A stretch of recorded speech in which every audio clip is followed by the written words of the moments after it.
साथीहरू, यो भिडियो अवश्य नै सबै नेपालीहरू लास्टसम्म हेरिदिनु होला। के सबै नेपालीहरूलाई आफ्नो देश नेपाल भन्ने जन्मभूमिलाई माया लाग्दैन र? अवश्य नै सबै नेपालीहरूलाई माया लागिहाल्छ नि आफ्नो देश जन्मभूमि भन्ने। तर के गर्नु, नेपालीको बाध्यता।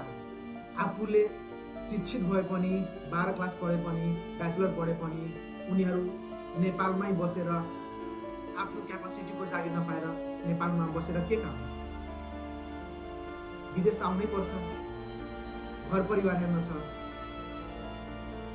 आफ्नो करियर बनाउन छ। आफ्नो नेपाल देश भन्ने विदेश जस्तो बनाउन मन छैन र? सबैहरूले आफ्नै गाउँठाउँमा काम गरेर राम्रो जागिर र राम्रो सिप पाएर आफ्नै नेपालमा काम गर्न भनेर उनीहरूको इच्छा छैन र? इच्छा त अवश्य नै हुन्छ जस्तो पनि, तर यो इच्छा पूरा गर्नलाई हामीहरूले राम्रो प्रतिनिधि छानेर उनीहरूलाई भोट दिएर जिताउन पर्छ। नेपालको लागि एउटा सुनौलो अवसर अहिले यही मौका हो। अहिले भिडियो मलाई किन बनाउन मन लाग्यो, किनभने अस्ति एउटा नेपाली दाइ देखेको थिएँ र उहाँ नेपालदेखि दुबईमा काम गर्न आउनु भएको रहेछ। मैले सोधेको तपाईँ ब्याचलर पढेर किन यस्तो सप्लाई कम्पनीमा आउनुभयो? उहाँले मलाई के भन्नुभयो, भाइ तिमीलाई थाहा छैन नेपालको स्थिति, आर्थिक स्थिति र बेरोजगारी। कमसेकम म खाडीमा आएर सप्लाई कम्पनीमा गएर भाडा माग्नु पनि त घरमा 30 रुपियाँ पठाउनु सकेको छु।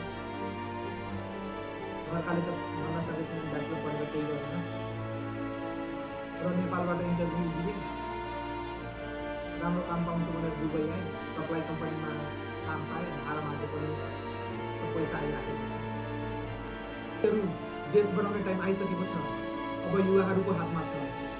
सोच्नुहोस्, जेनजीको आन्दोलन, त्याग, मृत्यु र त्यही सोचेर तपाईहरू